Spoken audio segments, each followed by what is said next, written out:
বৃষ্টির বেগ কখনো কমছে তো কখনো বাড়ছে। এদিকে তিতিকার সাজগোজ প্রায় শেষ। বেশ তড়িঘড়ি করে এসে শাড়িটা পরেছেন। যদিও ঘরে আয়না নেই, তবে তার মনে প্রাণে বিশ্বাস এই শাড়িতে তাকে বেশ মানিয়েছে। কিন্তু এর জন্য সম্পূর্ণ কৃতিত্ব সে আদিরকেই দিতে চায়। কেননা তার মতে আদিরের পছন্দ বরাবরের মতোই মারাত্মক। এই স্নিগ্ধ হালকা আকাশি নীল রঙের শাড়িটা তার সাথে একদম খাপে খাপ মিলে গিয়েছে। তবে সে একটা বিষয়ে অবাক হয়েছে। ব্যাগটা সে আজ খুলে দেখলেও আদিত্য চিরকুট সহ ব্যাগটা অনেকদিন আগেই তাকে দিয়েছিল, এবং একই সাথে চিরকুটের শেষে লেখা তেতোকা মিস্টার খারুশ। এই ব্যাপারটা বেশ আশ্চর্যজনক। তিতিকা যে তাকে খারুশ বলে ডাকে এটা সে আগে থেকেই জানতো। কবে শুনেছে এই কথা? কই, সে তো কখনো আদিরের সামনে এসব নামে তাকে ডাকেনি।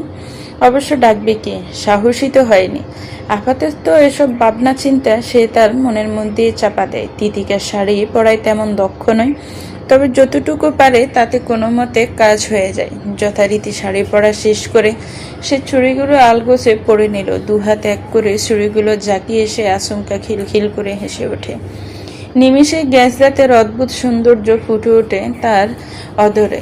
কেন যেন তার অনেক বেশি খুশি লাগছে এই মুহূর্তে। একই সাথে অনুভূত হচ্ছে অদ্ভুত এক অনুভূতি। তিতিকে এবার জুতো পরতে গিয়ে দ্বিধাদ্বন্দ্বে পড়ে যায়। সেদিন আদির জামার সাথে সাথে আরও দুজোড়া জুতোও কিনে দিয়েছিল, তবে এই শাড়ির সাথে যে সেগুলো তেমন পরার ইচ্ছে জাগলো না। যথারীতি সে আদিরের দেওয়া সেই কালো জুতো জুড়ে পরে নেয়। নিয়ত ছিল এই জিনিস সে আর কখনোই পরবে না, অথচ সে আজ নিজে হতেই এই জুতো জোড়া পরে নিয়েছে। শাড়ির সাথে খুব একটা খারাপ লাগছে না। অতঃপর কি যেন ভেবে তিতিকে একটা টিপের পাতা বের করে এটা সেটা নিয়ে আসিফ তাকে জিনিসপত্রের সাথে এক প্রকার জোর করেই কিনে দিয়েছিল। তার কাছে সাজসজ্জার কোনো জন্য আলাদা প্রসাধনী নেই, তবে এই টিপের পাতাটা আজ কাজে লাগবে। অনেক রঙের টিপের মাঝে তিতিকে বেছে বেছে একদম ছোট সাইজের কালো রঙের টিপটাই পছন্দ করলো। তবে তা কপালের মধ্যিখানে লাগাতে গিয়ে পড়ল আরেক বিপত্তি। আয়না ছাড়া সুনির্দিষ্টভাবে লাগাবে কি করে, এই ভাবনায় বিরক্তিতে তার কপাল কিঞ্চিত কুঁচকে যায়। শেষমেশ বিরক্তিতে নিয়ে আন্দাজে সেই টিপটা কপালের মাঝ বরাবর লাগানোর চেষ্টা করে সফল হয়েছে কিনা তা জানলেও সে ওভাবেই বাড়ি হতে বের হবার সিদ্ধান্ত নেয়। তিতিকে বেশ উচ্ছ্বসিত চিত্তে বাড়ি থেকে বের হবার জন্য দরজার দিকে এগিয়ে যায়। তৎক্ষণাৎ আবার জানালা দিয়ে বাহিরের আবহাওয়া দেখে থমকে যায়। ছাতা না নিয়ে বাহিরে যাওয়া সম্ভব না। যথারীতি সে তার পুরনো দিনের ছাতা নিয়ে গেল। বেশ আশ্চর্য হলো, হঠাৎই তার নজরে এলো নীল রঙের এক ছাতা। এটা তো আদিরের, যা দেওয়ার সময় আদির স্পষ্টভাবে বলেছিল ছাতাটা যেন সময় মতো তাকে দিয়ে দেয়, অথচ এটা এখনো তার বাড়িতে এভাবে পড়ে আছে। তিতিকে শেষমেশ সেই ছাতাটাই তুলে নেয় এবং নিষ্ক্রিয় বেরিয়ে পড়ে বাড়ি হতে।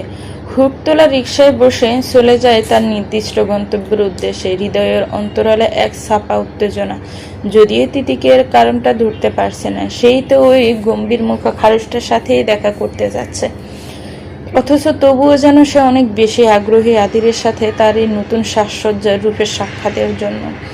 আদির নির্জনে পার্কের একপাশে সাদা রঙের প্রলেপে মোড়ানো কাঠের বেঞ্চে বসে রয়েছে। পরনে সাদা রঙের পাঞ্জাবি তার বলিষ্ঠ দেহের সাথে খাপে খাপ মিশে যাওয়ায় মেসেলগুলো যেন ফুটে উঠেছে। এই বয়সে এসেও অল্প বয়সী মেয়েদের নজর কাড়া সৌন্দর্যতা।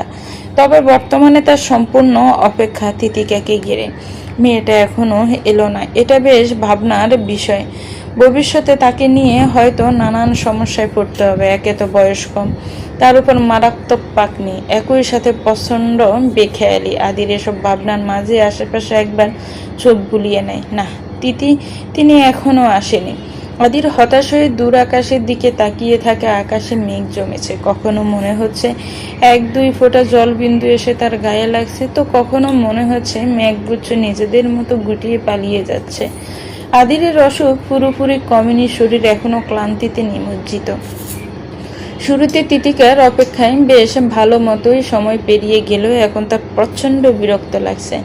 ভেতর ভেতর অস্থির হয়ে উঠল সে। এরই মধ্যে নজর পড়ে পাশে এক কাঠগোলাপ গাছের দিকে। সে গাছের আগায় অনেকগুলো ফুল ফুটে রয়েছে। আদির একমনে সেদিকে তাকিয়ে থাকার পর একগুচ্ছ কাঠগোলাপ ফুল ছিঁড়ে তুলে নেয়। যদিও এমন কাজকর্ম সে সচরাচর করে না, তবে আজ আর কোনো বাধাও সাধছে না নিজেকে। যথারীতি আদির ফুলের ফোঁটাটা হাতে নিয়ে তার দিকে অপলক চেয়ে রইল, অতঃপর ধীর স্বরে আওড়াতে লাগলো, তোমার জন্য নীলছে তার আর একটুখানি আলো, ভোরের রং রাতের মিশ কালো, কাঠগোলাপের সাদার মায়া মিশিয়ে দিয়ে ভাবি আফসানীল তোমার লাগে ভালো।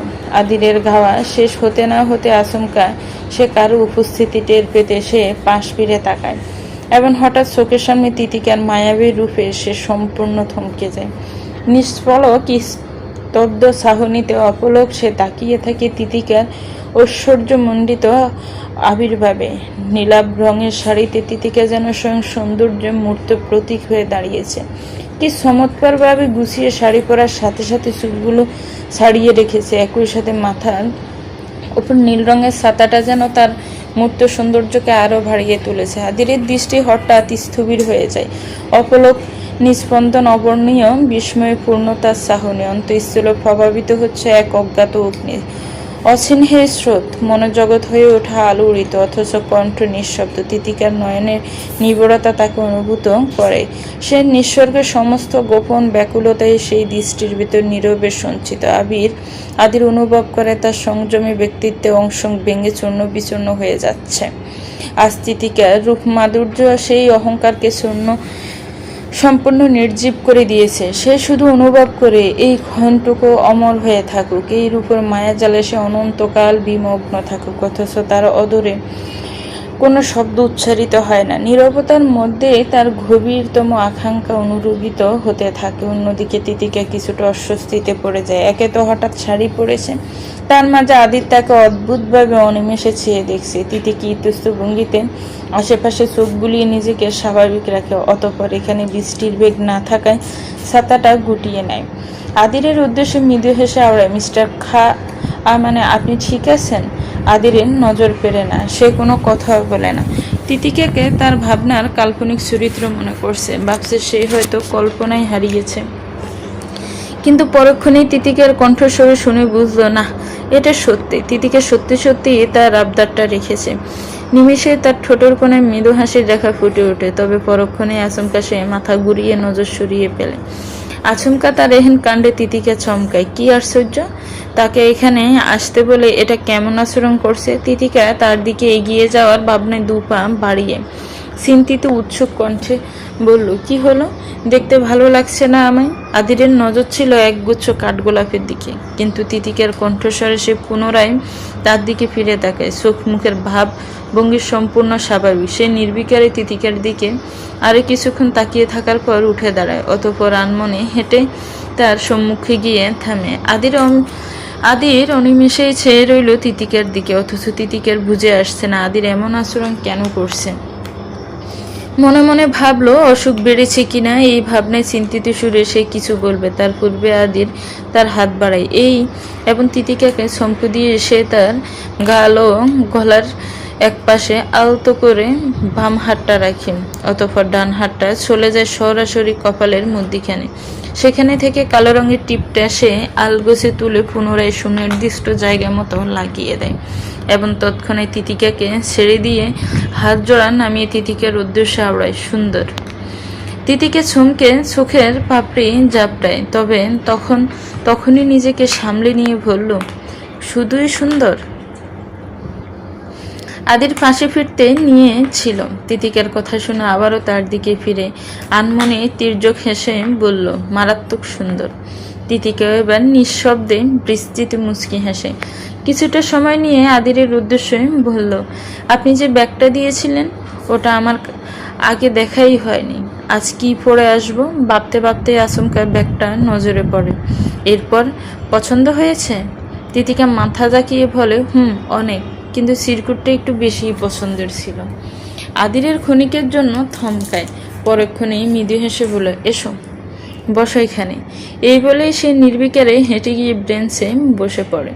তার পাশে কাঠগোলাপের থোকাটা পড়ে রয়েছে। তিতিকা মৃদু মুচকি হাসে, কিছুটা ইতস্ত ভঙ্গিতে আদিরের পাশে এসে বসে। যদিও তিতিকা নিজেদের মাঝে বেশ দূরত্ব রেখে বেঞ্চের এক কোনায় গিয়ে বসেছে, এরই মধ্যে আদির সম্মুখের দিকে সে থাকতে আওড়ায়, নামটা বেশ ভালো দিয়েছ আমার।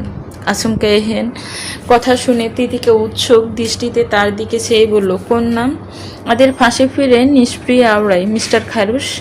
এহেন কথা শোনা মাত্রই তিতিকা কেসে উঠল, পরক্ষণে আবার নির্বিকারে হেসে ফেলল। তার হাসিতে আদিরও নিঃশব্দে হাসি। পুনরায় আবার দুজনের মাঝে নীরবতা জমে।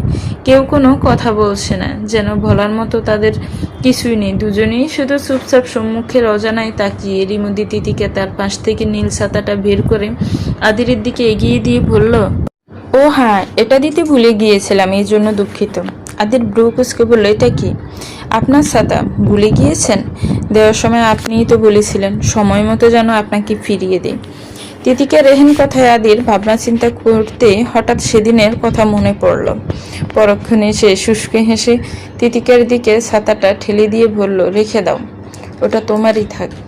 তিতিকা বুক কুচকে বলল, কি আশ্চর্য, এটা নিয়ে আমি কি করব? কিছুই না, আমি চেয়েছি তাই রেখে দাও। তিতিকার কথা না বাড়িয়ে ছাতাটা নিজের কাছেই রেখে দেয়। তারপর আবার দুজনের মাঝে নীরবতা জমে। আদির নির্বিকার রইলেও তিতিকে বেশ উৎসুক করছে কিছু বলার জন্য। এভাবে চুপচাপ থাকলে তো আরো বেশি অস্বস্তিতে পড়ে যাবে। তিতিকা তার এমন ভাবনায় বেঞ্চের কোণা হতে খুব সামান্য পরিমাণ আদিরের দিকে আনমনে এগিয়ে আসে, যা আদির তার দিকে না তাকিয়েও টের পায়। পরক্ষণে আচমকা সে এক কাজ করে বসে। তিতিকাকে বিস্ময়ে চমকি দিয়ে এসে পেছন হতে তিতিকার দিকে ডান হাতটা বাড়িয়ে দেয় এবং আচমকা পেছন হতে তার কোমর পেঁচিয়ে নিজের দিকে টেনে আনে। তিতিকা বিস্ময়ে হতভম্ব হয়ে চমকে আদিরের দিকে তাকায়, কিন্তু তাকে কোনো সুযোগ না দিয়ে আদির তিতিকাকে একদম নিজের সাথে মিশিয়ে বেঞ্চের সাথে হেলান দিয়ে গায়ে এলিয়ে দেয়। তিতিকা ডুব গেলে কিছু আওড়াতে চাইলে আদির নির্বিকারে গম্ভীর স্বরে বলল, তেতুকা, আমার তোমায় কিছু বলার আছে। তিতিকার তীব্র সংকোচে কুঁচকে গিয়েছে, তবে আদিরের এহেন কথা শুনে আচমকা এসে পাশে ফিরে তাকায়। এরই মধ্যে আচমকা মেঘ ভেঙে বৃষ্টি নামতে শুরু করে। হঠাৎ বৃষ্টিতে তিতিকা ভয়কে যায়। সে তড়িঘড়ি করে পাশ থেকে ছাতাটা বের করে, অতঃপর দ্রুত ছাতা খুলে নিজেদের বৃষ্টি হতে আড়াল করে। এদিকে আচমকা বৃষ্টি আর তিতিকার তড়িঘড়ি ব্যস্ততা থেকে আদির আনমনে আকাশের দিকে সে তাচ্ছিল্যের সহিত কিঞ্চিত তীর্যক হাসে। বৃষ্টি আসায় আর সময় পেল না। এদিকে তিতিকা স্বাভাবিক হয়ে তার দিকে মুখ ফিরিয়েছে এবং স্বাভাবিক কণ্ঠে বলে ফেলে, কি যেন বলতে চাইছিলেন? তিতিকে বলতে না বলতে আবারও থমকে যায়। আদিরের মাদকাসক্ত চাহনিতে তার শব্দ ভাণ্ডারে তালা পড়ে যায়। ছাতার নিচে উভয়ের অবস্থান যেন হঠাৎ সন্নিকটে ধীর ব্যঞ্জনায় স্তব্ধ হয়ে ওঠে। বহির্বিশ্ব জর্জর বৃষ্টি দ্বারা মাটিতে আচ্ছন্ন করে রেখেছে। আকাশমণ্ডল গম্ভীর গর্জনের সুর তুলেছে, অথচ সেই বহির প্রকৃতির তীব্রতা ছাতার অন্তরালে সৃষ্টি হয়ে ভিন্ন এক নিবিড় আবেশে। তিতিকার কাপা হাতে দৃঢ়ভাবে ছাতাটা শক্ত করে আঁকড়ে ধরে। তারপর এক হাত কম্পন্ন হয়ে আদিরের বাহুতে অনিচ্ছাকৃত স্থির রয়েছে। লজ্জাবোধে সে হাত প্রত্যাহারের প্রয়াস নিল। আদিরের নিস্তব্ধ অগ্নিসদৃশ তিতিকার অন্তঃকরণে শিহরণ জাগে। সেই দৃষ্টির নিঃশব্দ আগ্রাসনে তিতিকা নিঃশ্বাসহীন বাকরুদ্ধ হয়ে যায়। তার অন্তর কাঁপন তোলে, অথচ দৃষ্টিহীন হওয়ার সাহস তার নেই। অবশেষে আদির ক্ষীণ অথচ গম্ভীর স্বরে আওড়ায়, শুনতে চাও? তিতিকা সম্পূর্ণ স্তব্ধ মূর্তির ন্যায় ছাতার নিচে আদিরের ঘা ঘেঁষে চুপটি করে বসে থাকি। আদির দৃঢ় স্পর্শ তার দেহের বিশেষ এক পাশটায় অপ্রত্যক্ষভাবে জড়িয়ে। আদিরের নেশা ছাউনি, নুয়ে পড়া রেশমের গাঢ় বাদামি রঙের চুল সবই তিতিকাকে আকর্ষণ করলো তীব্রভাবে। সে কিছু বলতে চেয়েও বারবার থমকে যাচ্ছে। ভেতরে ভেতরে তীব্র হাসপাসে তার জান পাখি উড়ে যায় এমন দশা। তিতিকা কিঞ্চিত ঢোক গিলে নিজেকে স্বাভাবিক রাখে। এরই মধ্যে তার হুঁশ ফিরতে আদিরের শরীরের অবস্থার কথা মনে পড়ে। মনে মনে ভাবে, আদিরের ডান হাত দেখে তো গড়বড় লাগছে। আদির সহজে তো এমন আচরণ করে না। তিতিকা কিঞ্চিত কপাল কুঁচকে আদিরের কপাল স্পর্শ করে। যা ভেবেছিল তাই। জ্বর আবারও বাড়ছে, মাথার চুলগুলো হালকা ভিজে। এদিকে আদির অনিমেষেই শুধু সে তিতিকাকেই দেখছে। এসব কি? জ্বর তো আবারও বাড়ছে, এখনো বৃষ্টির নিচে বসে থাকার কোনো মানে হয়? চলুন বাসায় চলুন। তিতিকার তড়িঘড়ি ব্যস্ততা দেখে আদির নিষ্প্রিয় জবাব দেয়, বৃষ্টি কমে যাবে। আদির আর তিতিকা ছাতার নিচে একদম ক্ষীণ দূরত্বে মুখোমুখি বসে। কিন্তু আদিরের এমন নির্বিকার ভাবভঙ্গিতে তিতিকার সংকোচবোধ সবই উড়ে গিয়েছে। ওগুলো কেমন ঘাটতে রাখে না, এমনিতেই এখানে কেউ নেই। যে কজন ছিল তারা এতক্ষণ অতি বৃষ্টির আগমনে স্থান ত্যাগ করেছে, আবার সে তাকে বলছে বাসায় যেতে, আর ইনি বলছে বৃষ্টি নাকি কমে যাবে। তিতিকা বেশ বিরক্তিকর স্বরে বলল, আশেপাশে কেউ নেই, আকাশের যা অবস্থা তাতে বৃষ্টি আর কমবে না। বিকেল গড়িয়ে সন্ধ্যা হয়ে আসছে আর আপনি পাগলামি করছেন। আদির তিতিকের উদ্বেগে পাত্তা না দিয়ে পুনরায় একই সুরে আওড়ায়, একটু পাগলামি করলে ক্ষতি কি? তিতিকা বেশ হতাশ হলো আদিরের এহেন কথাবার্তায়। তার ধারণা ঠিকই ছিল, জ্বর আবারও এনার মাথা খারাপ হয়েছে। সে এবার আদিরের হাতের বাঁধন হতে ছাড়া পেতে চাপা স্বরে আওড়ায়, ছাড়ুন আমায়, চলে যাব আমি। আদির তার কোমরে হতে হাত সরায় না, উল্টো আরো শক্তভাবে টেনে নিজের সাথে মিশিয়ে তিতিকার মুখশ্রীর দিকে কিঞ্চিত ঝুঁকে পড়ে। আচমকা আদিরের এহেন পদক্ষেপে তিতিকার গলা শুকিয়ে আসে, আর ঠিক তৎক্ষণাৎ আদির তার মুখশ্রীর সবটা পরখ করে চোখে চোখ মিলিয়ে গম্ভীর অথচ অনুনয়ের স্বরে আওড়ায়, তিতি, তুমি কি মনের অসুখ বুঝো, নাকি বুঝেও না বুঝার ভান করো? তিতি, তুমি কি মনের অসুখ বুঝো, নাকি বুঝেও না বুঝার ভান করো? আদিরের এহেন কথায় তিতিকার গলা শুকিয়ে কাঠ হয়, তবে তার সামান্য কিছু বলার মতো সুযোগ হয় না। আদিরের চাহনিতে সে স্তব্ধ, না নজর ফেরাতে পারছে না কিছু বলতে পারছে। এদিকে আদির তার নিস্তব্ধ অভিব্যক্তিতে আনমনে তির্যক হেসে নজর সরিয়ে নেয়, তার শক্ত হাতের বাঁধনটাকে আলগা করে দেয়। তিতিকে বিষয়টা টের পেতে নিজেকে সামনে স্বাভাবিক করে বসে।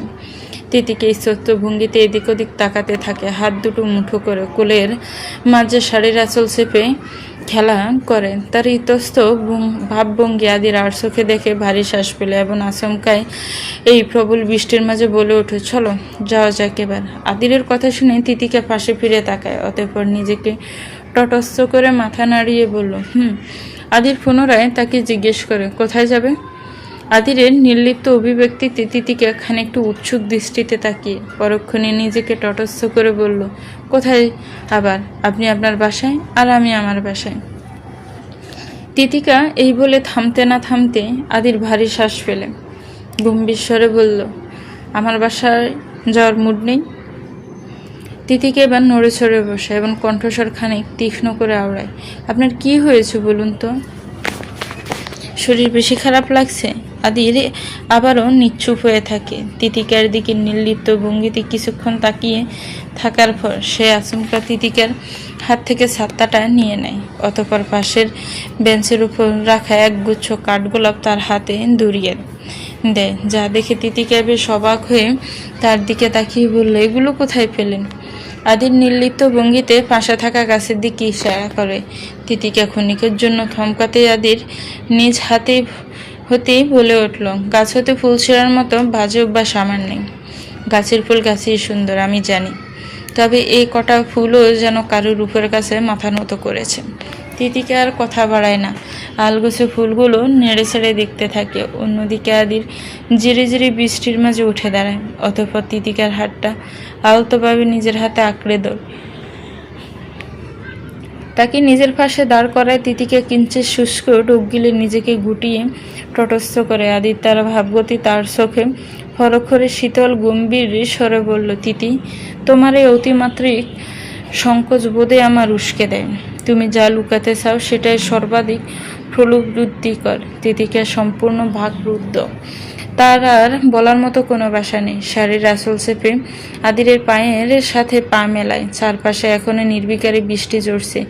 বীজে সিক্ত সজীবতার মাঝে ফার্কের ইটপাথরের সজ্জিত রাস্তা ধরে এগিয়ে যাচ্ছে একজোড়া অতৃপ্ত সত্তা।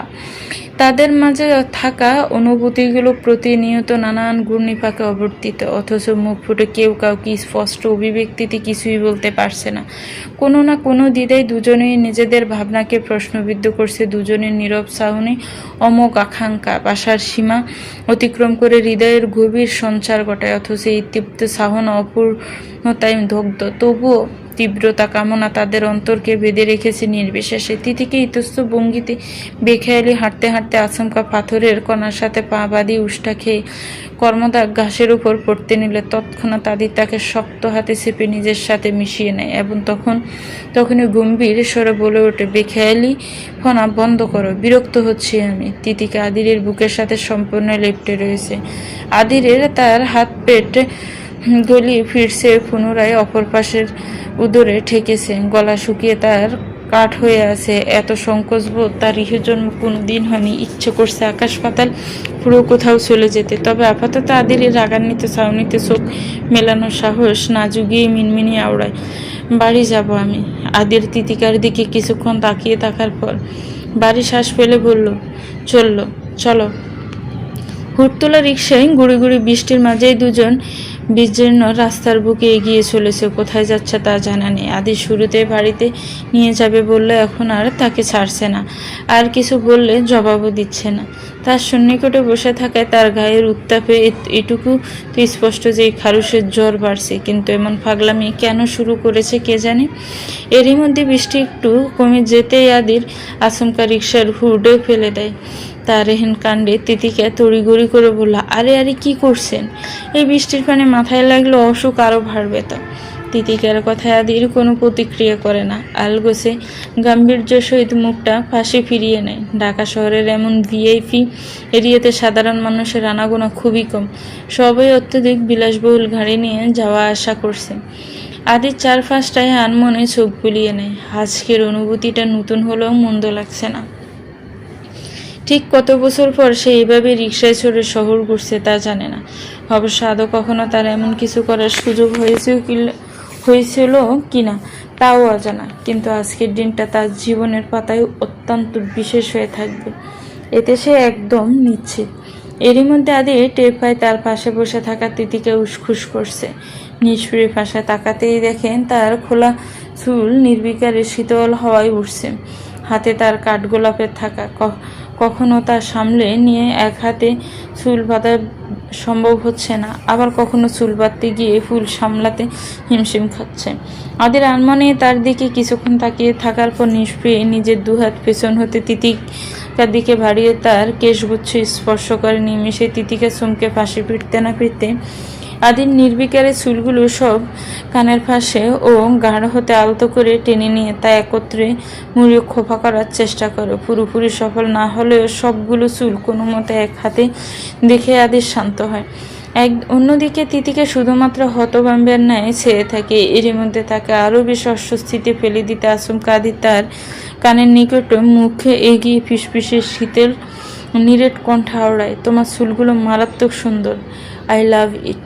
নিমিষে তিতিকা অজানা শিহরণে কেঁপে ওঠে, অথচ আদির নির্বিকারে পুনরায় মুখ ফিরিয়ে নেয়। কিন্তু তিতিকা তো আদিরের মতো স্বাভাবিক থাকতে পারছে না। আদির এসব কি করছে, কেন করছে তা তো আর বুঝতে বাকি নেই। কিন্তু কোনো না কোনো কিন্তু যে থেকেই যাচ্ছে। তার জান পাখি উড়ে যাবার জন্যই যে ভেতরে ছটফট করছে, তা কি আদির বুঝতে পারছে না? যদি বুঝেও থাকে তবে কেন করছে এসব? তিতিকার ঠোঁট চেপে শাড়ির আঁচল শক্তভাবে মুঠো করে চুপটি করে বসে থাকে। আশেপাশে আর কারো দিকে তাকানোর মতো অবস্থা তার নেই। ভিতরে যে তোড়ফাড় শুরু হয়েছে তাতে এই মুহূর্তে আর নিজেকে সে কোনো মতেই নিয়ন্ত্রণ করতে পারবে না। বিকেল গড়িয়ে সন্ধ্যা নেমেছে, অতঃপর এখন সন্ধ্যা রাতের আকাশে তারাগুলো ছোটাছুটি করছে। তিতিকা হাতের কাঠগোলাপের গুচ্ছ নুয়ে গিয়েছে, কিন্তু তিতিকা চাইছে বাড়ি পৌঁছানো অবধি এগুলো একদম ঠিকঠাকই থাকুক। না, তার এগুলো বাড়ির উদ্দেশ্যে রওনা দেওয়ার সুযোগ হয়নি। আপাতত সে আদিরের সাথে পাকা রাস্তায় হেঁটে চলেছে। রাতের শহরে চারপাশ জ্বলে উঠেছে নানান রকমের রঙিন আলোয়। তবে বড় বড় ল্যাম্পপোস্টের হলদেটা আলোই যেন মনকে সবচেয়ে বেশি প্রশান্ত করছে। আদিরের ভাবগতিতে বিশেষ কোনো পরিবর্তন নেই। পেছনে দুহাত এক করে শির দ্বারা সোজা রেখে গম্ভীর ভঙ্গিতে সেই তখন থেকে তিতিকাকে নিয়ে একটানা শুধু হেঁটেই চলেছে। আদির নিজের মতো নির্বিকারে হাঁটছে আর তিতিকার পায়ের সাথে পা মেলানোর চেষ্টায়। কোথায় থেকে কোথায় যাচ্ছে নিজেও জানে না। তিতিকারও আর কিছু বলার সুযোগ হচ্ছে না। সে আদিরের মতো গন্তব্যহারা। তবে রাস্তার মাঝে মাঝে সে তিতিকের বেশ খাতির যত্নও করেছে। সবচেয়ে আশ্চর্যের বিষয়, আদি রাস্তাকে নিজ হাতে ফুচকা খাইয়েছে। তিতিকার মাথায় আসছে না এক ঝড়ে মানুষ এত পরিবর্তন কি করে হলো। কিন্তু ঠিকমতো যে কথাবার্তা বলছে না, এর কি করা যায়? তার তো এভাবে ঘন্টার পর ঘন্টা চুপচাপ থাকতে ভালো লাগে না। যদিও তিতিকার চারপাশে দৃষ্টি মেলে তাকাতে তার চোখে মিশে যায় অদ্ভুত প্রশান্তি। ঠোঁটের কোণে গোপন আলোর ন্যায় ফুটে ওঠে বিস্তৃত মুচকি হাসি। বহুদিনের সুপ্ত বাসনা ছিল এভাবে এক নির্জন রজনীতে ল্যাম্পপোস্টের হলদেটা আলো বেদ করে নিস্তব্ধ রাস্তায় একা একা গন্তব্যহীন পথ ধরে হেঁটে যাবে। লম্বা ল্যাম্পপোস্ট ও হলদেটা আলো নিজে ভিজে ওঠে নির্জন রাস্তায়। সাথে সিগ্ন আলো নিজেকে হারিয়ে ফেলার স্বপ্ন যেন আজকে হাতের মুঠোয় ধরা দিয়েছে। আজ সেই ইচ্ছে অপ্রত্যাশিতভাবে পূর্ণ হলো, যদিও পরিবেশ আর তার কল্পনা সম্ভাবনার মতো নিখুঁত নয়। তবুও নিয়ন্ত্রীর এই আসমকিক দান অপরিমেয় সুখ এনে দিলে তিতিকার মনে আজ যা পেয়েছে এটাই বা কম কিসের। সে তো কখনো কল্পনাও করেনি আজ এভাবে তার এই ইচ্ছেটাও পূর্ণ হয়ে যাবে। তারা যে রাস্তায় পা মেলাচ্ছে তার দুপাশ প্রশান্তিত অন্ধকার, আবার সবকিছু ডুবে যাচ্ছে নস্য নিস্তব্ধতা। আদিরের সাথে কাঁধে কাঁধ মেলানো এই নীরব যাত্রায় তিতিকার মনে বারবার এক অদ্ভুত অনুমতি জন্ম দিচ্ছে। সে বুঝতে পারছে একা একা হাঁটার বহুদিনের আকাঙ্ক্ষা আজ আর শুধুই নিজের নয়, এখনকার প্রতিটি পদক্ষেপ ভাগাভাগি হয়ে গিয়েছে আদিরের সাথে।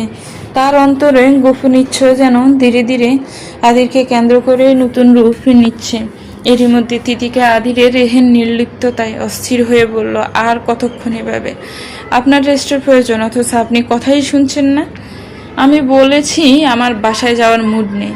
পুনরায় আদিরের নির্বিকার অভিব্যক্তিতে তিতিকা রুক্ষ স্বরে বলল, পাগলামি করছেন আপনি, আপনি একদমই ঠিক নেই। আদৌ এটা বুঝছেন? আদির আবারও নির্লিপ্ত ভঙ্গিতে বলল, আমি জানি আমি ঠিক নেই, কারণ তুমি আমি ঠিক থাকতে দাওনি। মানে আমি আবার কি করলাম? সেই কখন থেকে আমি বাড়ি ফেরার জন্য বলে বলে শেষ হয়ে যাচ্ছি। আদির এবার তিতিকের দিকে ফিরে তাকিয়ে এবং তৎক্ষণাৎ শান্ত গম্ভীর স্বরে আওড়াই, তিতি তুমি কিন্তু অভিনয় অত্যন্ত ভালো। এ বলে সে মুখ ফিরিয়ে নেয়, অথচ তিতিকা হপ্তভম্বের ন্যায় চুপ হয়ে থাকে। এরই মধ্যে আচমকা আদির তিতিকার উদ্দেশ্যে আবারও বলে তেতকা, তুমি কি কখনো কাউকে ভালোবেসেছ? হঠাৎ এহেন প্রশ্নে তিতিকা চমকায়, তবে কিছুটা সময় নিয়ে তিতিকা জবাব দেয়, হুম। আদির কিঞ্চিত চমকানোর ন্যায় ভঙ্গিতে পাশে ফিরে তিতিকার উদ্দেশ্যে বলল, কাকে? বাবা মাকে, এরপর কাকিমা, তবে সবচেয়ে বেশি হয়তো দাদুভাইকেই ভালোবাসতাম। তিতিকার এহেন নির্বিকার অভিব্যক্তিতে আদির ভারী শ্বাস ফেলে পুনরায় সম্মুখে মুখ ফিরিয়ে নেয়। এদিকে তিতিকা আবার আদিরের উদ্দেশ্যে কিঞ্চিত উৎসুক কণ্ঠে বলল, আপনি কখনো কাউকে ভালোবেসেছেন? আদির তাচ্ছিল্যের সহিত মৃদু তির্যক হাসে। মেয়েটাকে সে যা ভেবেছিল ঠিক তাই। আদিরও স্বাভাবিকভাবেই বলতে লাগলো, বাবা মা ছাড়া আর কাকে? আদির তিতিকার দিকে তাকিয়ে এক পলকে দেখে পুনরায় মৃদু রুক্ষ হেসে গম্ভীর স্বরে আওড়ায়, ইয়াসকে। এছাড়া আর কাউকে? ফুফি সেনি, এরও আমার প্রিয়। আর কেউ নেই? আর কেউ আছে নাকি? তাকেও কি আমার ভালোবাসার কথা? আদিরের এহেন নির্বিকার অভিব্যক্তিতে তিতিকা ইতস্ত স্বরে বলল, না না, এমনি জিজ্ঞেস করেছিলাম আর কি। এই বলতে না বলতে সে একদম চুপ হয়ে যায়। আদির শুষ্ক হেসে ভারী শ্বাস ফেলে, অতঃপর আনমনে আবার তিতিকার উদ্দেশ্যে বলল, তৃতি, তোমার কি মনে হয় মানুষ কাউকে কেন ভালোবাসে? তিতি খানিক বাবুস্বরে বলল, ঠিক বলতে পারছি না, আপনিই বলুন। তিতিকে বলার মতো কোনো অর্থপূর্ণ কিছুই খুঁজে পায় না, এবং তৎক্ষণে আদির পুনরায় আনমনেই বলে ওঠে, হারিয়ে ফেলার জন্য। তিতিকার কপাল কিঞ্চিত কুঁচকে যায়। সে উৎসুক চাহনিতে আদিরের দিকে তাকিয়ে বলল, মানে মানুষ কাউকে ভালোবাসেই তার ভালোবাসাকে হারিয়ে ফেলার জন্য। এই দেখো, আমি আমার মাকে সবচেয়ে বেশি ভালোবাসতাম, অথচ আমাকে ছেড়ে সবার আগে তিনিই চলে গেলেন। আমার বাবারও তাকে ভীষণ ভালোবাসত, অথচ উনি তাকেও ছেড়ে গেল। আবার মায়ের পরে আমি বাবাকে সবচেয়ে বেশি ভালোবাসতাম। কিছু উনিও খেয়াল করে দেখো, তোমার ক্ষেত্রেও ব্যাপারটাও তেমন। তুমি সবচেয়ে বেশি ভালোবাসতে তোমার দাদাভাইকে, আর তিনি সবার আগে তোমাকে ছেড়ে চলে যায়। আদির এই বলতে না বলতেই কিছু সময়ের জন্য থামে। তিতিকে ভাবুক ভঙ্গিতে কিছু বলার পূর্বে আদির পুনরায় শান্ত গম্ভীর স্বরে বলল, আজ মমের বার্থডে। তিতিকে এবার যেন বিষয়টা বুঝতে পারে। সে দ্রুত আদিরের কাঁধে কাঁধ মিলিয়ে একত্রে পা ফেলে হেঁটে তার দিকে উৎসুক ছাউনিতে তাকিয়ে বলল, এজন্যই আপনার মন খারাপ? আদির মিশে এসে তার ফাঁসে ফিরে তাকিয়ে বলল, কে বললো আজ আমার মন খারাপ? ইউ নো হোয়াট, আমি আজ আমার মমকে একটা গিফটও দিয়েছি। তিতিকে উৎসুক কণ্ঠে বলল, কি? আদির পুনরায় নজর ফিরিয়ে নির্লিপ্ত কণ্ঠে বলে, বলবো না। আদিরের এহেন ভাবগতিতে তিতিকার কপাল কুঁচকে যায়। তবে সে কিছু বলার পূর্বে আদি তার উদ্দেশ্যে আবারও বলল, একটা গান গাই। আমি বিশেষ মানুষ ব্যতীত কারোর জন্য গান গাই না। তিতিকা পুনরায় ইতস্তবোধে বাধা পড়ে যায়। আগে বাড়িয়ে কিছু না বলে শুধু মাথা নেড়ে আড়য়। তিতিকার অনুমতিতে আদির মৃদু হাসে। তারপর চোখ তুলে আকাশের পানে তাকায়। নীলছে আকাশে তারার ঝকঝক করছে। ছাদের আলোয় ফিসটালা পথ হয়ে উঠেছে রূপালি। চারপাশে স্নিগ্ধ শীতল বাতাসে তার চুলগুলো মৃদুভাবে উঠছে। তিতিকার ক্ষেত্রেও তাই। অথচ দুজনেই এখনো একই তালে হেঁটে চলেছে। কোনো ভাবনা নেই, কোনো চিন্তা নেই, যেন দুজনেই আজ মুক্ত পাখি। পেছন হতে দৃশ্যটা যেন আরো বেশি মনোমুগ্ধকর। মৃদু বাতাসের তালে আদিরের পাঞ্জাবি কোনা দুলছে, আবার কখনো তিতিকার আঁচড় উঠে আদিরের গায়ে পড়ছে। এ যেন একজোড়া অতৃপ্ত অসম সত্তার কাছাকাছি আসার গল্প। এই যুগের ভালোবাসি বলার মতো সামান্য শব্দটাও যেন তাদের অনুভূতিতে ফর্তাবৃত সমতুল্য। এরই মাঝে আদিরের নজর পড়েছে দূরের এক শিমুল গাছের উঁচু ডালে। একই সময় ফুল না ফুটলো ল্যাম্পপোস্টের আলোয় অন্ধকারে মগ ডালের উঁচুর পাতার শাড়িগুলো বেশ লালচে, যেন জল জল করছে। আদির সব মিলিয়ে চারপাশে দেখতে দেখতে আওড়ায় ভাবনা, আমার শিমুল ডালে লালচে আগুন জ্বলে। তেতো কার মনে মাতাল হাওয়া খেলে, এক মুঠো রোদ, আকাশ ভরা তারা, ভিজে মাটিতে জ্বলে নকশা করা, মনকে শুধু পাগল করে ফেলে। আদির এইটুকুই গাইতে না গাইতে তিতিকা তার দিকে বিস্ময়ে ছাউনিতে তাকায়। এই লোকটা সবকিছুতেই মারাত্মক সুন্দর। গানও যে এত ভালো গায় কল্পনাতেই ভাবিনি। যদিও গানের ভঙ্গিতে সে যে অকাজটা করেছে তা তিতিকা ভালোই বুঝতে পারে। সেসব ভাবতে গিয়েও তিতিকার পরশাগাল আচমকাই লাল হয়ে ওঠে। তবুও নিজেকে সামলে নিয়ে আদিরের পায়ের সাথে পা মেলায়। তবে আদিরের কোনো হেলদোল নেই। সে নিজের মতো করে বাকি অংশটুকু আকাশের পানে চেয়ে গাইতে থাকে। তোমায় ঘিরে এতগুলো রাত আদির হয়ে জেগে থাকা, তোমায় ঘিরে আমার ভালো লাগা, আকাশ ভরা তারার আলোয় তোমায় দেখে দেখে ভালোবাসার পাখি মেলে মন বোলানো পাখা। আবারও তৃতিকা তীব্র সংকোচ কুচকে যায়। অথচ আর চোখে তাকিয়ে দেখে আদির কতটা স্বাভাবিক। শাড়ির আঁচলের ফাঁক হতে কাঠ গোলাপগুলোর দিকে মাথা নুইয়ে তাকিয়ে তাকিয়ে ভাবে, এই খারুসটা কত ভালো অভিনয় পারে। অথচ বলে কিনা অভিনয় নাকি সে সেরা। যথারীতি আদির আবারও নিঃসংকোচে গানের বাদবাকি অংশটুকু গেয়ে ফেলে। তোমার জন্য নীলছে তারায় একটুখানি আলো, ভোরের রং রাতের মিশকালো, কাঠগোলাপের সাদার মায়া মিশিয়ে দিয়ে ভাবি, আফসানিল তোমার লাগে ভালো। রাত 9:30 পেরিয়েছে, তবু দুজনের পথ চলা শেষ হয়নি। তিতিকাও নিজের মতো আনমনে হেঁটে চলেছে। অনেকক্ষণ সময় পর পর হয়তো দুজনে দু একটি কথাবার্তা হচ্ছে, এছাড়া আর বিশেষ কোনো পরিবর্তন নেই দুজনের। এরই মধ্যে আচমকা এক নির্জন পরিবেশে প্রবেশ মাত্রই আদির তিতিকার উদ্দেশ্যে বলল, তেতোকা, তোমার ভয় করছে না? তিতিকা কিঞ্চিত কপাল কুঁচকে বলল, ভয়? ভয় কেন করবে? এই যে অপরিচিত এক মানুষের সাথে এভাবে রাস্তার পর রাস্তায় হেঁটে চলেছ। তবু এই নির্জন নিস্তব্ধ গন্তব্যহীন পথে আদিরের এই নির্লিপ্ত অভিব্যক্তিতে তিতিকা গা ছাড়া ভঙ্গিতে তাচ্ছিল্যের সহিত মৃদু হেসে আওড়ায়, আপনি আমার অপরিচিত হলেন কবে? আপনাকে তো আমি চিনি। কতটুকু চেনো আমায়? এবার তিতিকা খানিকটা তটস্থ হয়ে বলল, যতটুকু চিনলে কাউকে নির্দ্বিধে বিশ্বাস করা যায়। আদির এবার থেমে যায়। তিতিকার দিকে মুখ ফিরিয়ে বলে, যদি এই মুহূর্তে তোমার সাথে বাজে কিছু করে ফেলি? তিতিকা এবার উত্তর না দিয়ে আদিরের মুখের দিকে তাকিয়ে থাকে। খানিকটা আমতা আমতা করে বলল, কি বলছেন এসব? আপনি আমার সাথে মশকরা করছেন? মোটেও না। আমার ব্যাপার এখনো তোমার পরিবারের কেউই কিছু জানে না। আর এই শহরে তুমি এখন একাই থাকো। এছাড়া আমার পাওয়ার সম্পর্কে আশা করি তোমার ন্যূনতম ধারণা রয়েছে। ধরো তোমার ইচ্ছে হলো তোমার সাথে বাজে কিছু করে ফেলার।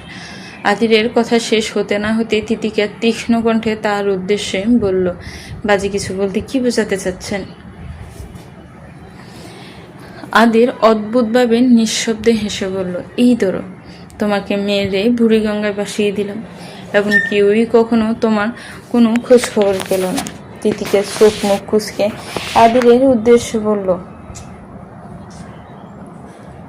অমন হলে মরার পর পেতনি হয়ে আপনার ঘাড় মটকে দেব।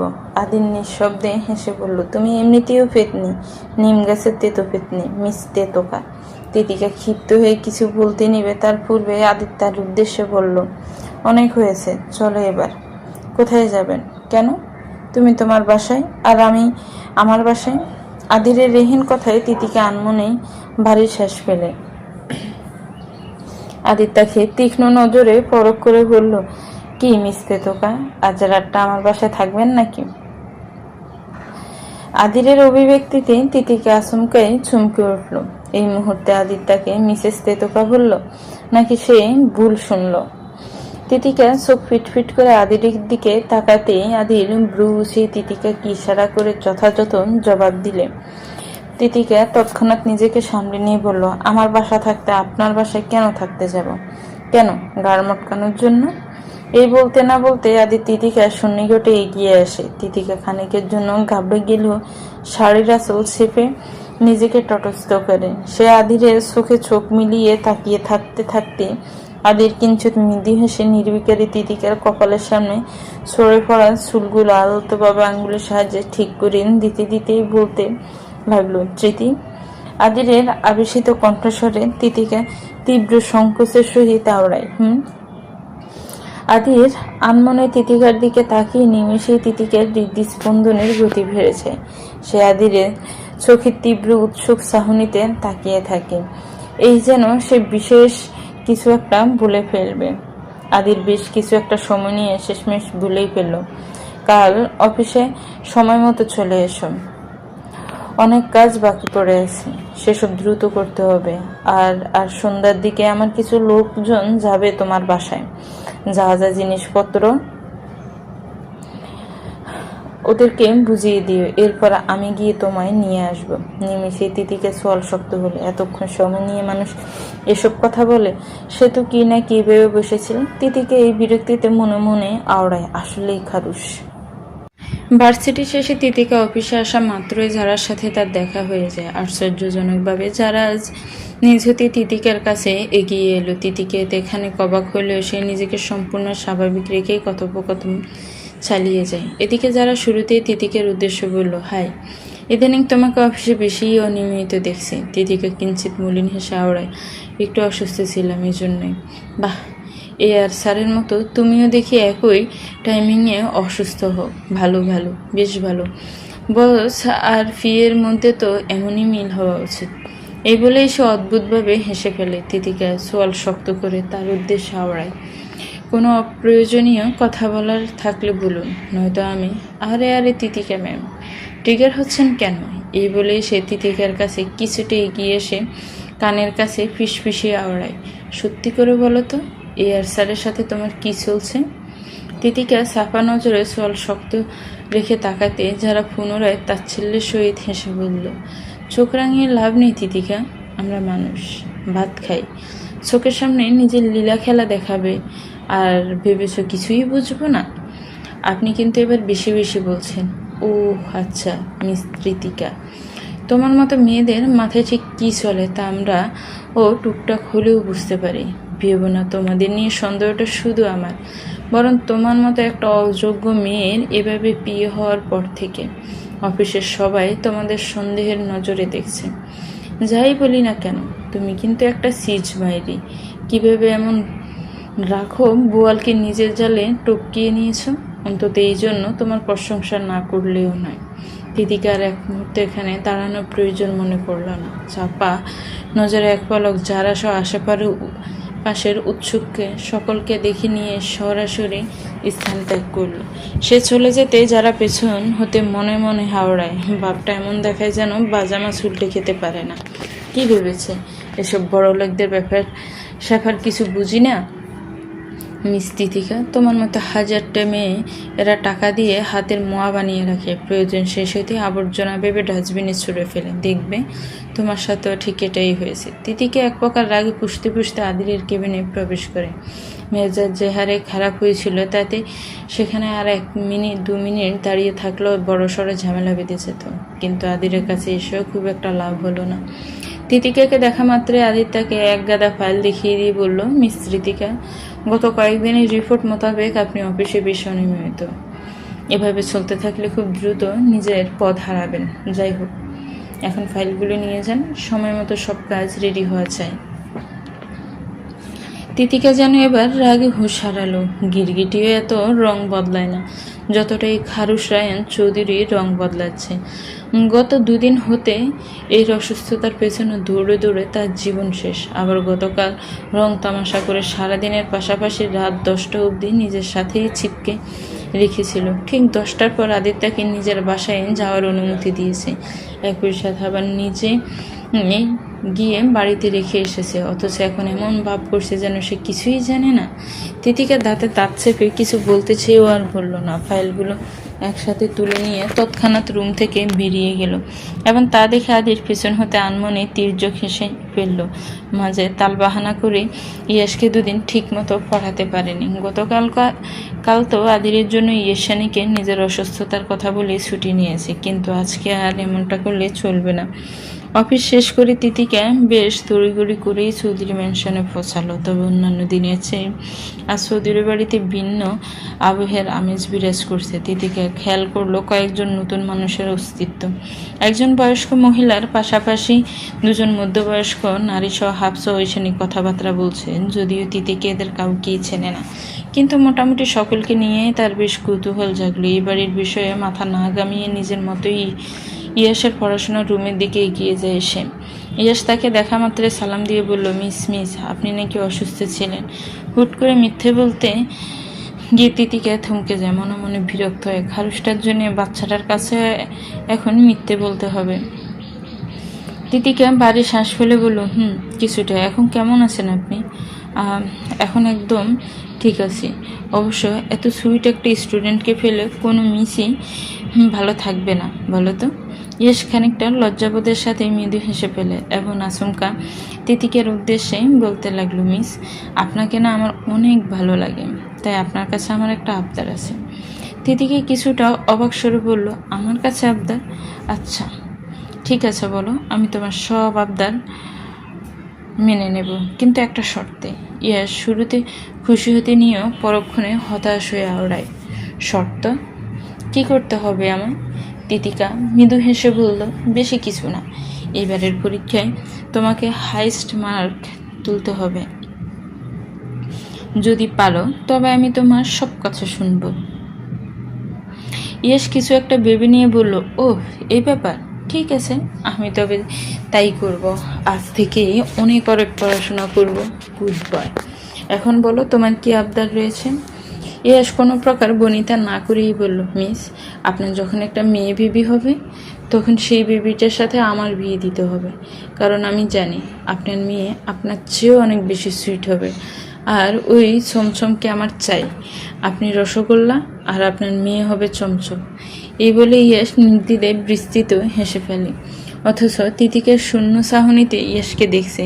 এ ছেলে এসব কী বলে ফেললো। তিতিকে কিনছে ডুব গিলে নিজেকে তটস্থ করে। এরই মধ্যে ইয়াস আবারও বলে ওঠে, মিস, আপনি আমার আবদার রাখবেন তো? আমি রেজাল্ট ভালো করলে কিন্তু আপনার মেয়েকে আমার চাই। আর যদি আপনি পরে আপনার কথা না রাখেন তাহলে আমি সারা জীবনের জন্য পড়াশোনা ছেড়ে দিয়ে মিষ্টির ব্যবসা করব, কিন্তু সেই মিষ্টির দোকানে কোনো রসগোল্লা আর চমচম বেচব না। আর আপনাকেও আপনার মেয়েকেও আমি আমার দোকানে ঢুকতে দেব না। এসব শোনার পর তিতিকার আর কিছু বলার নেই। ওর মামাকে তো এক ভিন্ন প্রজাতির মনে হয়, কিন্তু মামার এই গুণধর ভাগ্নে হয়তো ভিন্ন গ্রহের ফানি। তিতিকা ভারী শ্বাস ফেলে ইয়াসের দিকে করুণ ছাউনিতে সহিত তাকিয়ে আওড়ায়, ইয়াস, আপা, আমার তো এখনই বিয়েই হয়নি, তোমাকে আমার মেয়ে দেব কিভাবে? তিতিকার এহেন কথা শুনে ইয়াস যেন আকাশ থেকে পড়ল। সে তো এসব কথা ভেবেই দেখেনি। আমি তো এসব ভাবিইনি। বিয়ে ছাড়া তো বেবি হয় না, তাহলে? ইয়াসের এহেন ভাবুক চিন্তাভাবনায় তিতিকা আনমনেই হেসে ফেলল। তাহলে আর কি, তোমার আবদারও আর আমি পূরণ করতে? না, আপনাকে আমার আবদার মানতেই হবে। আমার আপনার মেয়েকেই চাই। আপনি বলেন একটা কাজ করুন, আপনি আমার আদির মামকে বিয়ে করে ফেলুন। ইয়াসের রেহেন কথা শোনা মাত্রই তিতিকে বিষম খেলো। দাঁতে দাঁত চেপে নিজেকে তটস্থ রেখে সে ইয়াসকে থামাতে চাইল, কিন্তু তার আগে ইয়াস নিজের মতো বলতে লাগলো, আপনি জানেন মামুকে বিয়ে করানোর জন্য মাম্মাম আর নানুমণি কত কষ্ট করে? দুদিন বাদে বাদে সুন্দর সুন্দর আন্টিদের ছবি নিয়ে খাটাখাটি করে। ওটা গাটাগাটি। ও হ্যাঁ, কিন্তু এত গাটাগাটি করেও কোনো লাভ হয় না। মামু তুই বিয়েই করতে চায় না, কিন্তু আমার তো আপনাকে অনেক পছন্দ, আর আমার মামু আমার অনেক প্রিয়। তাই আপনারা চাইলে দুজন বিয়ে করে আপনাদের বেবিটাকে আমার বউ বানিয়ে দিতে পারেন। আমি অনেক খুশি হব।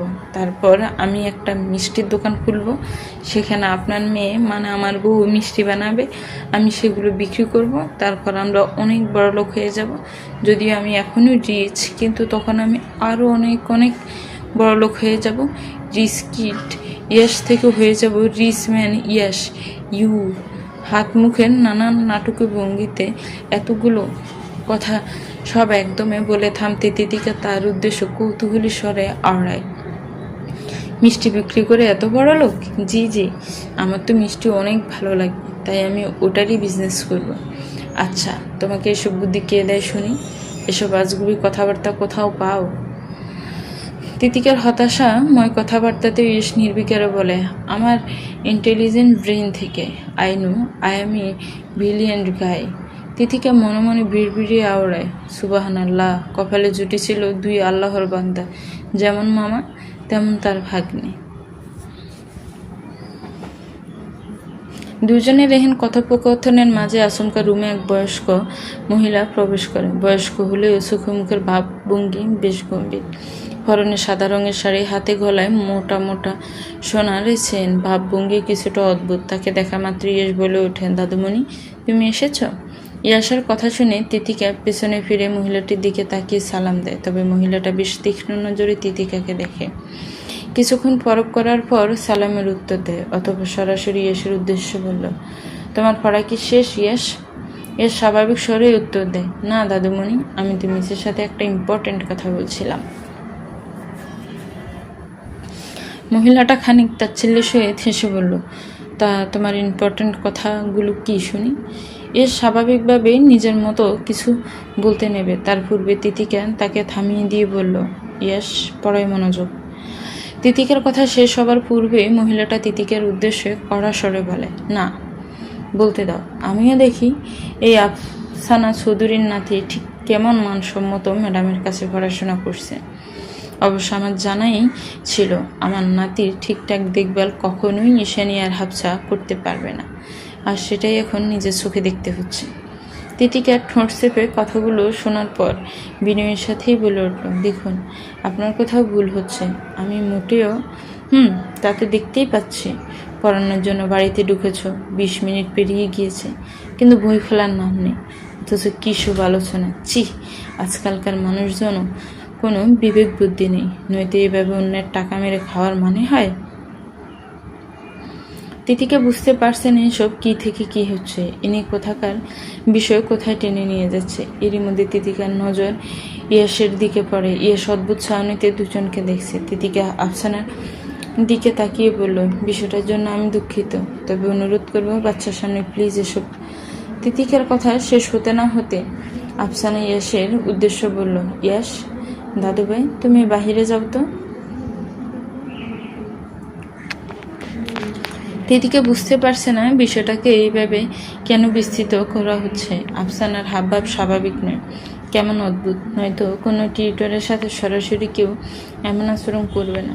সে চুপ থাকলেও ইয়াস আর কিছু না বলতে পেরে রুমের বাহিরে চলে যায়, কারণ সে নিজেও তার দাদিকে যথেষ্ট ভয় পায়। এদিকে আফসানা সত্যি সত্যি এখানে তিতিকাকে পরখ করতে এসেছিল। আফসানা এই বাড়িরই বউ, মূলত সে আদিরের চাচি হয়, এবং ঈশানী তার বাতিজি হওয়ার পাশাপাশি ছেলের বউ। এবং হাফসা ননদ। যথারীতি আদিরের বিয়ে নিয়ে এইবারে দূর দূরান্তের সকলেই বিশেষ চিন্তা ভাবনা রয়েছে। এছাড়া আফসানার ভাইয়ের এক মেয়ে রয়েছে, যার সাথে তিনি আগে থেকে আদিরকে বিয়ে দেওয়ার অনেক চেষ্টা করেছে, কিন্তু আজ কাজ হয়নি। কিন্তু এখানে এতদিন পরে সে গল্পে গল্পে যখন হাফসার কাছে তিতিকার নামে এত সুনাম শুনতে পেল, তৎক্ষণাৎ তার তিতিকাকে নিয়ে সন্দেহ জাগে। আর যাই হোক, ভাইয়ের মেয়ের সাথে বিয়ে দিতে না পারলেও এই বাড়ির ছেলের বিয়ে নাকি কোনো টিউশনি পড়ানো এতে মেয়ের সাথে হবে, এটাও কি সম্ভব? সৌদিরিদের কি এতই অধপতন নেমে এসেছে? আর যাই হোক, সৌদির বাড়ির বউ হয়ে অন্তত সে এমন কিছু মানতে পারবে না, যতই হাফসা ঈশানী তিতিকার গুণগানই করুক না কেন। ফলাফলস্বরূপ ইয়েসের পড়াশোনার খোঁজ নেওয়ার বাহানায় তিতিকাকে পরখ করার উদ্দেশ্যে এদিকে আসতেই দুজনের কথোপকথন সে শুনে ফেলে। যথারীতি এমন কথোপকথন শুনে তার মতো মানুষের আর হুঁশ নেই বললেই চলে। তিতিকাকে ফাঁকা পেয়ে সে আচমকা অদ্ভুত স্বরে বলতে লাগলো, চেহারা চুরো তো ভালোই, দেখে তো মনে হয় বয়সও অনেক কম। তার নিজের চেয়ে দ্বিগুণ বয়সী এই ভারী ছেলেকে পছন্দ করার কারণটা কি? বিয়ে শাদী করতে চাও? তিতিকে হতভম্বের ন্যায় আফসানার দিকে তাকিয়ে থাকে। চেনে না জানে না এসব কেমন কথাবার্তা। সে কিছুটা নিজেকে সামলে স্বাভাবিক স্বরে বলল, দেখুন আপনার কোথাও ভুল হচ্ছে। ইয়াস সব এমনিতেই মজা করে বলেছে, এগুলো এভাবে সিরিয়াসলি নেওয়ার মতো কোনো প্রয়োজন নেই। প্রয়োজন নেই বলছো? শোনো মেয়ে, তোমার চেয়ে বয়সে কয়েক গুণ বড় আমি, দিন দুনিয়ার সম্পর্ক অনেক বেশি জানি, আর তোমার মতো মেয়েদেরও অনেক ভালো করেই চিনি। এখানে পড়াতে এসেছো, ভালো মতো পড়াও, শিক্ষা নিয়ে হেলাফেলা করো না। শিক্ষা দিয়ে সলসাতুরি করে জীবনে কিচ্ছু করতে পারবে না। আর তোমাদের সব কথাই আমি শুনেছি। তুমি এখানে পড়াতে আসো নাকি এবারে টাকা পয়সার নজর দিতে আসো খোদাই জানে। তিতিকার বিস্ময়ে ঠোঁট ফাঁক হয়ে এলো। এসব কথাবার্তার মানে কি? নিমেষে তার সোয়াল শক্ত হয়, যদিও আশেপাশে তারা দুজন ব্যতীত আর কেউ নেই।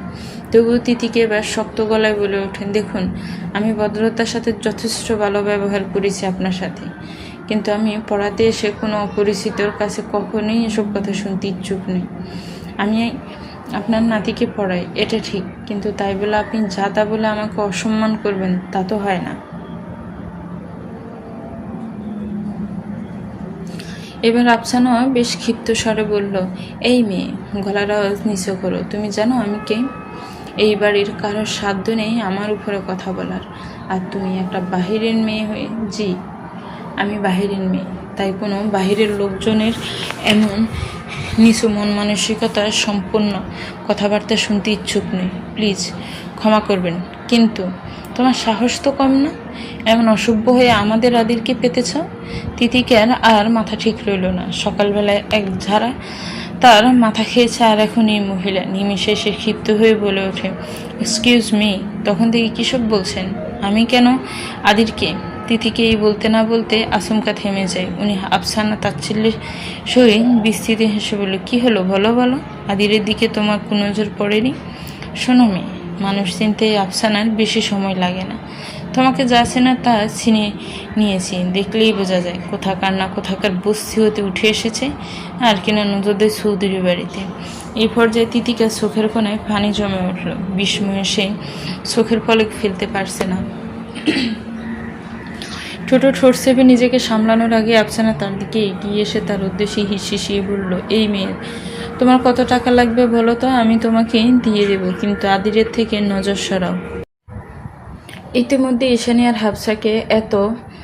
হাফসাকে তো নিজের বশে করে নিয়েছ, কিন্তু আদিরের থেকে নিজের নজর সরাও। ওকে আমি আমার ভাইয়ের মেয়ের সাথে বিয়ে দেব, কারণ এই বাড়ির বউ হওয়া গরিব মিসকিনের কর্ম নয়।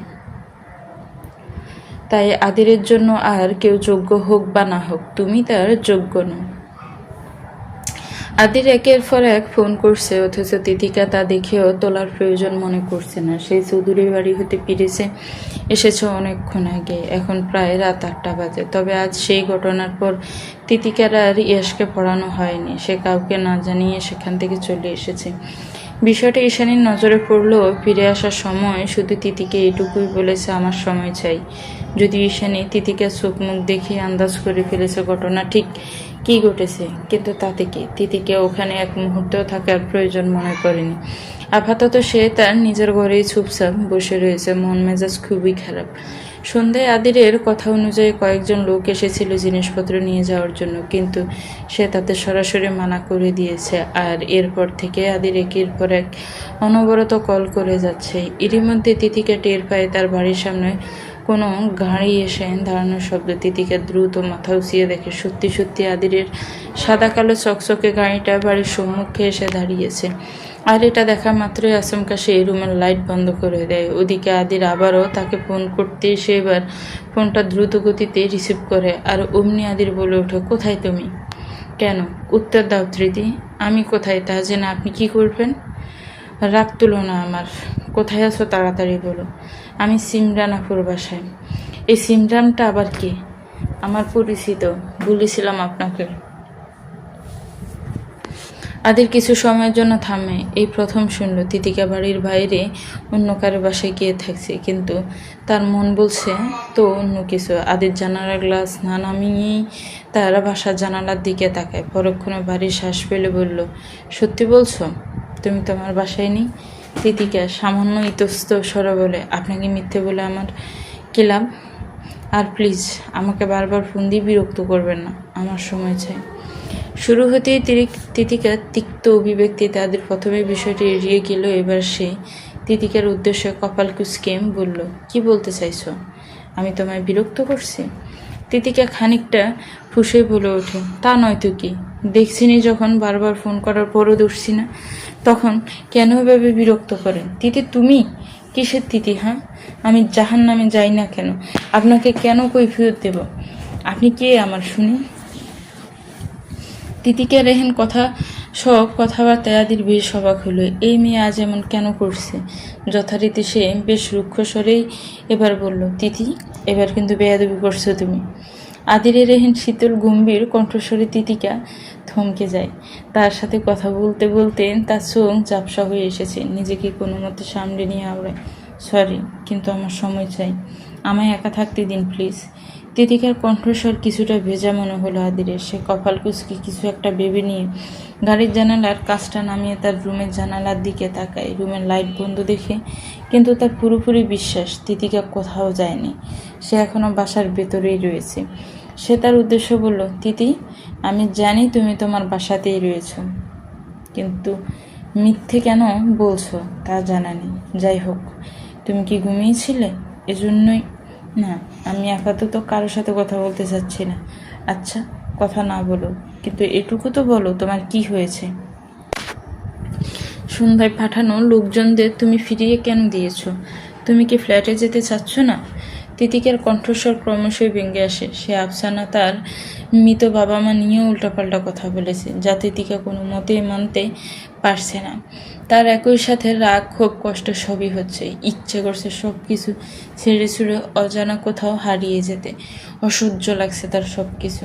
একই সাথে সে আদিরের সাথে দুজনেই কথা বলতে পারল না। ইচ্ছে ফোনটা আসার দিতে, কিন্তু নিজেকে কোনো মতে সামলে নিয়ে তিতিকা কড়া স্বরে বলল, না, আমি আমি আমি আপনার সাথে পরে কথা বলবো, প্লিজ আমারকে আর বিরক্ত করবেন না। তিতিকে বলে আচমকা ফোন কেটে দেয় এবং নজরে কাঁদতে শুরু করে। মাথা ঝিমঝিম করছে তার। কি হচ্ছে তার সাথে? তার ভাগ্যটা এত কেন এলোমেলো? মাথার মধ্যে একের পর এক উল্টোপাল্টা চিন্তা করতে লাগলো। এদিকে আফসানা কথাবার্তা এগুলো তীব্রভাবে তাকে আঘাত করছে। অন্যদিকে ঝাড়ার বলে সেই সব কথাবার্তা। এবার সে নিজেকে সত্যি সত্যি আদিরের অযোগ্য ভেবে বসলো। আদির তো সরাসরি তাকে এখন অবধি কিছু বলেওনি, সে কি করে নিজে থেকে এত সব কিছু ভেবে বসলো? তিতিকার মাথা কাজ করছে না। এবার ইচ্ছে করলো আদিরকে সবটা বলে দিতে। পরক্ষণে ভাবলে সে তাকে কি বলবে। তার বাড়ির লোক তাকে এসব উল্টোপাল্টা কথা বলেছে, অফিসের কলিগরা তাদের নিয়ে সন্দেহ করছে। তিতিকে এসব ভাবতে ভাবতে অস্থির হয়ে উঠল। সে নিজেকে কোনো মতে সামলে শুধু এতটুকুই বোঝায়, তার এখন একা থাকা প্রয়োজন। আগে নিজেকে শান্ত করতে হবে, এরপর সকাল হতে হতে নিশ্চিত একটা ডিসিশন নিয়ে নেবে। পরদিন সকালে তিতিকা ভার্সিটিতে যায় না। মন মেজাজ খারাপ থাকলেও সে সময় মতো সোজা অফিসে চলে যায় এবং শুরুতেই আদিরের সাথে দেখা করতে যায়। সেই কেবিনে প্রবেশ করতে আদির আচমকা ফাইল থেকে মুখ তুলে তার দিকে তাকায়। গতকাল তিতিকাকে বিরক্ত না করে সে তখনই ফিরিয়ে চলে এসেছিল, তবে এটুকু তো জানে যে ঘটনা কি হয়েছে। যথারীতি তিতিকার হাবভাবও সে যা বোঝার বুঝে যায়। এবার তিতিকা কিছুটা এগিয়ে আসার আগে আদির নিজেই উঠে দাঁড়ায়। তিতিকার কাছে এগিয়ে ধীর কণ্ঠে বলে, এখানে বসুন। তিতিকা আদিকে এক পলক দেখে নিয়ে চুপচাপ চেয়ারে গিয়ে বসে। অমনি আদির গিয়ে তিতিকার পাশে চেয়ারটা টেনে তার মুখোমুখি ঘুরে বসে এবং তিতিকার চেয়ারটা নিজের পা দিয়ে ঠেলে নিজের কাছে টেনে আনে এবং তৎক্ষণাৎ নিজের এক হাত তিতিকার বাহুর পাশে টেবিলের উপর রেখে অন্য হাত তিতিকার চেয়ারের হাতলে ঠেকিয়ে বলল, এবার বলুন, আজ ভার্সিটি যাননি কেন? তিতিকা মাথা নুয়ে চুপচাপ বসে থাকে। কোনো উত্তর না দেয় আদির নিজেই তার মুখটার দিকে তাকিয়ে ফরক করে বলল, কেঁদেছ কেন? তিতিকা এবারও নিচ্ছুপ থাকে। আদির ভারী শ্বাস ফেলে বলল, তোমার কি হয়েছে তাই স্পষ্ট করে বলবে? কি চাও তুমি? তিতিকা এবার মুখ তুলে আদিরের দিকে তাকায়, নিজেকে খানিক তটস্থ করে বলল, আমি বাড়ি ফিরে যেতে চাই। আদির ভ্রু উঁচিয়ে বলল, মানে? তিতিকা খানিক ইতস্ত স্বরেই বলে, মানে আমি এই শহর ছেড়ে একেবারে চলে যেতে চাই। এ শহরে থাকবো না আমি। আমি আমার বাড়িতে চলে যাব।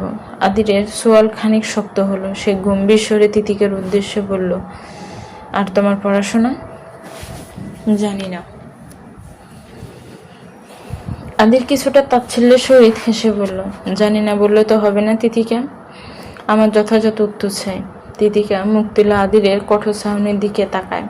সে নিজেও খানিকটা দ্বিধাদ্বন্দ্ব নিয়ে শেষমেশ আদিরের উদ্দেশ্যে সাফা ক্রন্দনের স্বরে বলে ওঠে, আপনি কি কিছুই বুঝতে পারছেন না? আদির নির্বিকারে বলে, কি বুঝতে বলছো? অফিসের সবাই আমাদের নিয়ে বাজে বাজে মন্তব্য করছে, আমাদের সন্দেহের নজরে দেখছে।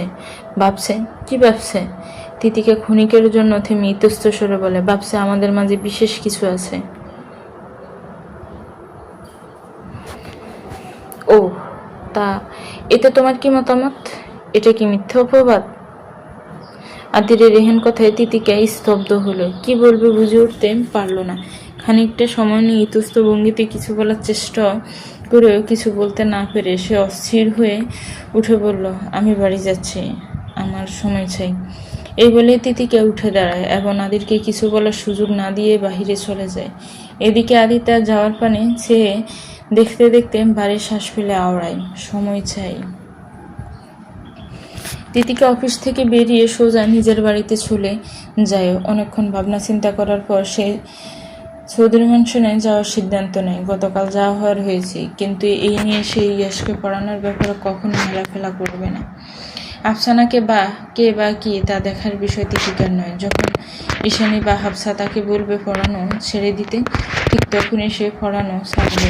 ওর সাথে আর কারো নেতিবাচক বিষয়ে গুরুত্ব দিয়ে সহজ ছাড়ার চিন্তাও করবে না। পড়াশোনা করতে যখন এসেছে তখন পড়বেই। তিতিকা বেশ দৃঢ় মনে চৌধুরী বাড়িতে প্রবেশ করে, তবে গিয়েই যেন বেশ বড় সড়ক ঝটকা খায়। বাড়িতে আজ তেমন কেউই নেই, তবে ঈশানী আর ইয়াস রয়েছে। ঈশানী তাকে দেখে বেশ ইতস্ত ভঙ্গিতে বলে উঠল, আমি জানি না তিতিকা, গতকাল ইয়াসের দাদি তোমায় কি বলেছে, কিন্তু আমার মনে হয় না উনি তোমায় ভালো কিছু বলেছে। যদিও পরবর্তীতে তার কথাবার্তায় আমি অনেক কিছুই আন্দাজ করে ফেলেছি। আমি তার হয়ে তোমার কাছে ক্ষমা চাইছি। উনি তোমাকে যাই বলুক না কেন, তুমি প্লিজ তার কথা কিছু মনে করো না। প্লিজ তুমি আমার ছেলেটাকে পড়ানো বাদ দিও না। ঈশানীর একের পর এক অনুনয় অনুরোধে তিতিকার আর বিশেষ কিছু বলার রইল না। একই সাথে আশেপাশে আর তেমন কাউকে না দেখে সে কিছু জিজ্ঞেস করারও প্রয়োজন মনে করল না। ভালোই হয়েছে গতকালে সেই মহিলাটা আর বাড়িতে নেই, নইতে এসেই তার মুখটা চোখের সামনে পড়ে তার মুখটাই নষ্ট হয়ে যেত। তিতিকা নিজেকে স্বাভাবিক রেখে ইয়াসের রুমে পড়াতে যায়, কিন্তু তার সাথে কথা বলতে গিয়ে একবার ইয়াস বলতে লাগলো, জানেন মিস, আজ কি হয়েছে?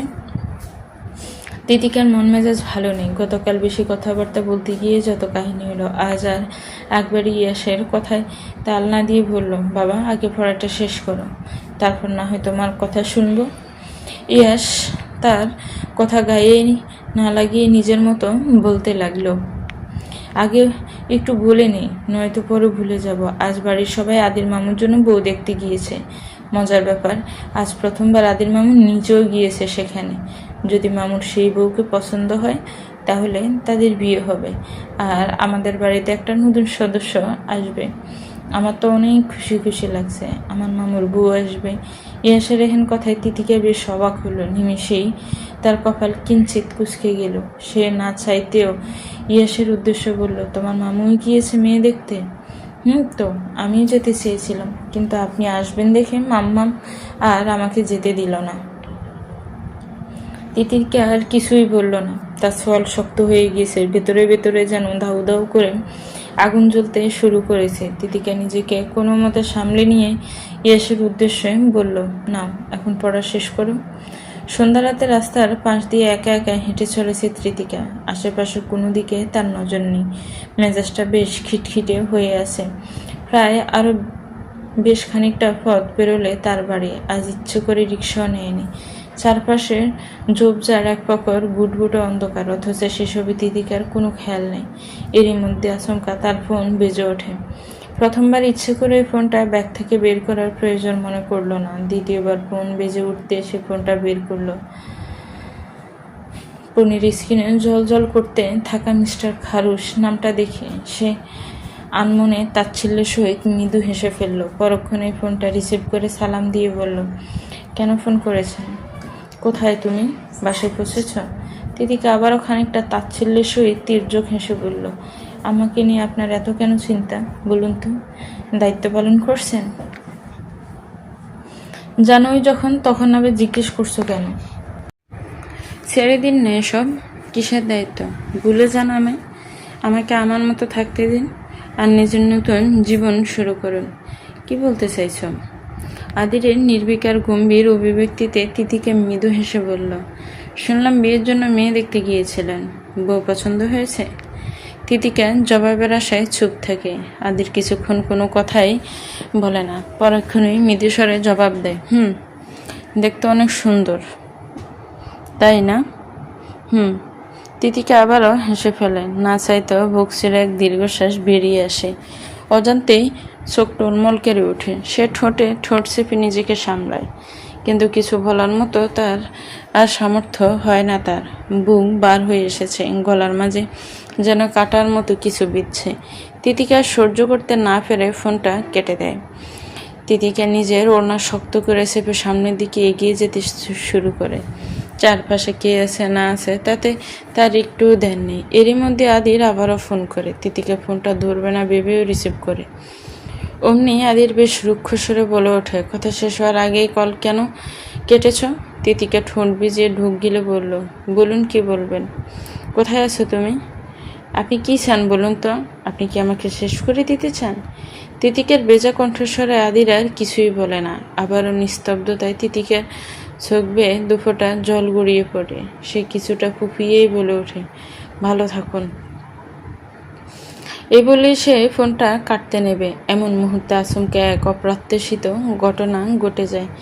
আচমকা তার পেছন হতে কালো ছায়ার নাই কেউ এসে তার মুখে কিছু একটা চেপে ধরে। নিমেষেই যেন তিতিকার সম্পূর্ণ দুনিয়াটা ঘুরে যায়। সে কিছু বুঝে ওঠার আগেই তার মস্তিষ্ক অচল হয়ে পড়ে এবং সে সম্পূর্ণরূপে জ্ঞান হারায়। তিতিকার জ্ঞান ফিরতে ছটফটিও বসে পড়ে। রাত এখন কয়টা বাজে তা তার জানা নেই, এবং সে আদতে কোথায় রয়েছে তাও সে জানে না। আশেপাশে তাকিয়ে বুঝতে পারলো এটা কোনো ফ্ল্যাট বাসা, কিন্তু সম্পূর্ণ অপরিচিত এক জায়গা। আর সে বর্তমানে রুমের বিছানায় বসে রয়েছে। নিমিষে তিতিকে আতঙ্কিত হয়ে ওঠে। আবারও সেরকমই ঘটনা। এবার না জানি তার সাথে কি হতে চলেছে। তিতিকে আর নিজেকে ঠিক রাখতে পারল না। আশেপাশে কেউই নেই। একটা বদ্ধ ঘরে সে এভাবে। তিতিকে কাঁদতে গিয়েও আচমকা একটা বিষয় লক্ষ্য করে চমকে ওঠে। তার হাতে এসব কি? মেহেদি? নিমিষে তার চোখ ছানা বড় হয়ে যায়। 2 হাত ভর্তি মেহেদি দিয়ে সাজানো। মেহেদি শুকিয়ে গেলেও দোয়া এখনো বাকি। এরই মধ্যে আচমকা তার নজর 2 হাতের তালুতে পড়তে সে আরেক দফায় বিস্মিত হলো। এক হাতে লেখা মিস্টার খারুশ, অন্য হাতে মিসেস তেতকা। তিতিকে বিস্ময়ে বুঝে উঠতে পারছে না এসব কি সত্যি। এগুলি কি সত্যি নাকি স্বপ্ন? আশেপাশে তাকিয়ে দেখে পুরো ঘর এই বিছানাটা ব্যতীত আর তেমন কিছুই নেই। দূরে একটা টেবিল আর আলমারি রাখা, একই সাথে রুমের এক কোণে জ্বলছে সাধারণ একটি লাইট বাল্ব। এরই মধ্যে আচমকা দরজার শব্দ হয়। তিতিকে চমকে সেদিকে তাকাতে দরজা ঠেলে দুজন মানুষ বিস্তৃত হেসে ভেতরে প্রবেশ করলো, যাদের দেখা মাত্রই তিতিকে আর এক দফায় বিস্মিত হলো। ঈশানী এসেছে হাতে গাঢ় লাল রঙের বেনারসি শাড়ি নিয়ে, যাতে সোনালি রঙের সুতোয় নিখুঁত কারুকার্য করা। ঈশানীর পরনেও বেশ ভারী পোশাকের সাজসজ্জা, নীল রঙের জামদানি শাড়ির সাথে মোটা অলংকার। তার সাথে আসা ইয়াসের ক্ষেত্রেও ব্যাপারটা তাই। চুলগুলো পরিপাটি করে গোছানো, পরনে সাদা সোনালি পাঞ্জাবি, পায়ে কালো রঙের ছকছকে জুতো, হাবভাবি যেন আলাদা। তিতিকা তাদের দেখে অবাক হলেও তারা দুজন নির্বিকারে তার দিকে এগিয়ে এলো। আর ইয়াস তো একবারে তীব্র উল্লাসের স্বর চিল্লিয়ে তার কাছে দৌড়ে এসে বলল, ইয়ে, আমার তেতকা মামি ঘুম থেকে উঠে গিয়েছে, এবার খুব তাড়াতাড়ি বিয়ে খাবো আমি। তিতিকে ইয়াসকে শুধু চেয়ে চেয়ে দেখলো। ঈশানী তার কাছে এগিয়ে আসতে সে তার উদ্দেশ্যে অবাক স্বরে বলল, আপু এসব কি? ঈশানী বিস্তৃত হেসে বলল, যা দেখছো তাই। এখন দ্রুত হাত ধুয়ে ফ্রেশ হয়ে এসো, দেখি মেহেদি কেমন দিয়েছি আমি। এই বলে সে তিতিকার হাত দুটো নিজের কাছে টেনে নিয়ে বলল, মাশাল্লাহ, কত সুন্দর হয়েছে। আমার তো এখন নিজের প্রতিই গর্ব হচ্ছে। অবশ্য হাত জোর এত সুন্দর বলেই এটা সম্ভব হয়েছে। যাই বলি না কেন ভাই কিন্তু আমার জিতেছে। এ বলে ঈশানী আচমকা হেসে ফেলে। অন্যদিকে তিতিকে বিস্ময়ের সাথে শুধু চেয়ে থাকে, কোনো কিছুই যেন বোধগম্য হচ্ছে না তার। এরই মধ্যে ঈশানী তার উদ্দেশ্যে বলল, আমি জানি তুমি হয়তো এখনো স্বাভাবিক হতে পারছো না, তবে হাতে কিন্তু সময় নেই। রাত 12টা বাজার আগেই তৈরি হতে হবে তোমায়। তাই বোন, প্লিজ দ্রুত ফ্রেশ হয়ে এসো। তোমায় শাড়ি পরাতে হবে, সাজাতে হবে, কত কাজ বাকি। দেরি হলেই বাই রাগ করবে। তিতিকাকে আর কোনো কিছুই বলার সুযোগ না দিয়ে ঈশানী তাকে জোর করে ওয়াশরুমে পাঠায়। অতঃপর সে ফ্রেশ হয়ে এলে শাড়িটা বেশ সুন্দর করে পরিয়ে দেয়। অতঃপর চুলগুলো খোপা করে বেঁধে দিয়ে বেলি ফুলের গাজরা বেঁধে দেয়। কিন্তু মেকআপ করানোর সময় সে থেমে যায়। আদিত্যাকে বলেই দিয়েছে যেন অতিরিক্ত মেকআপ না করায়, কিন্তু বিয়ে বলে কথা ঈশানী চেয়েও আর আদিরের কথা মানতে পারল না। হালকা করে হলেও তিতিকার মেকআপটা সে সম্পূর্ণ করলো, যদিও গহনা এখনো আনা হয়নি, তাই ওটা বাদ রয়ে গিয়েছে। তিতিকাকে পুরোপুরি সাজানোর পর ঈশানী তাকে এক নজরে পরখ করে বিস্তৃতি মুচকি হেসে আওড়ায়, মাশাল্লাহ মাশাল্লাহ, কারো নজর না লাগুক, এত সুন্দর ভাবি আমার। তিতিকের কোনো অনুভূতিই যাচ্ছে না, এখনো সবটা স্বপ্নের মতো ঠেকছে। সে খুব করে চাইছে সরাসরি আদিরের সাথে কথা বলতে। এরই মধ্যে রুমের ভেতর আচমকা আদিরের আগমন ঘটে। বরাবরের মতো আজও তাকে সাদা পাঞ্জাবিতেই দেখা গেল। তার বর্তমান সাজসজ্জা বেশ ভিন্ন। পাঞ্জাবির ডিজাইন হতে তার চেহারার ভাবভঙ্গি সবটাই অনেক বেশি আকর্ষণীয়। পাঞ্জাবির গলা হাতার দিকটায় সোনালি সুতোর হালকা নকশা, চোখে মুখে অদ্ভুত দীপ্তি, ঠোঁটের কোণে বিস্তৃত মুচকি হাসি। আচমকা আদিরকে রুমে প্রবেশ করতে দেখে ঈশানী অবাক স্বরে তার উদ্দেশ্যে বলল, ভাই তুমি এখনই কেন এখানে? এটা কিন্তু মোটেও ঠিক হচ্ছে না। আদির মৃদু হেসে তার উদ্দেশ্য বলে, এই না, আমি বেশি সময় নিব না, জাস্ট 2 মিনিট। এই বলে সে চোখের ইশারে ঈশানীকে বাহিরে যেতে অনুরোধ করে। ঈশানীও হেসে ফেলে বাহিরে চলে যায়। ঈশানী চলে যেতেই আদির তিতিকার দিকে নজর ফেরায়। বিছানার মাঝে আস্ত এক গাঢ় লাল রঙের গোলাপ ফুল যেন বসে রয়েছে। আদির তাকে দেখে ভারী শ্বাস ফেলে এগিয়ে যায়। বিছানায় হাঁটু গেড়ে তিতিকার সামনে চুপটি করে বসে, তাকে অপলক দৃষ্টিতে মুগ্ধ চাহনিতে তাকিয়ে দেখতে থাকে। তিতিকাও তার দিকে তাকিয়ে থাকতে থাকতে আচমকা ফুঁপিয়ে ওঠে। হঠাৎ এহেন কাণ্ডে আদির বেশ গাবড়ানো স্বরে আওড়ায়, আরে আরে, মেকআপ নষ্ট হয়ে যাবে তো। এই বলে সে তিতিকাকে ছুতে নিলে সে আদিরের বাহুতে হাত দিয়ে আঘাত করে বলল, আপনি যে এত খারাপ তা আমি স্বপ্নেও ভাবিনি, অসভ্য পুরুষ। আদির মিথ্যে ব্যথা পাওয়ার অতিরঞ্জিত ব্যঙ্গিতে তিতিকার উদ্দেশ্য আওড়ায়, উফ, বিয়ে হওয়ার আগে এভাবে বর নির্যাতন করছো, এটা কিন্তু ভারী অন্যায়, তোমার নামে মামলা করে দেব আমি। তিতিকা নিজেকে কোনো মতে সামনে নিয়ে বলল, আপনি আমার সাথে মশকরা করছেন? জানেন আমি কতটা ঘাবড়ে গিয়েছিলাম। ভেবেছিলাম এবারও হয়তো। তিতিকে বলেই কেঁদে ফেললে আদির 2 হাতে তিতিকাকে আগলে জড়িয়ে ধরে। আদিরের বুকে তিতিকা ঠাই হতে এসে আরও বেশি ফুফিয়ে কেঁদে ওঠে। অমনি আদির তাকে নিজের সাথে মিশে আওড়ায়। এভাবে কাঁদে না ফাঁকনি বউ আমার।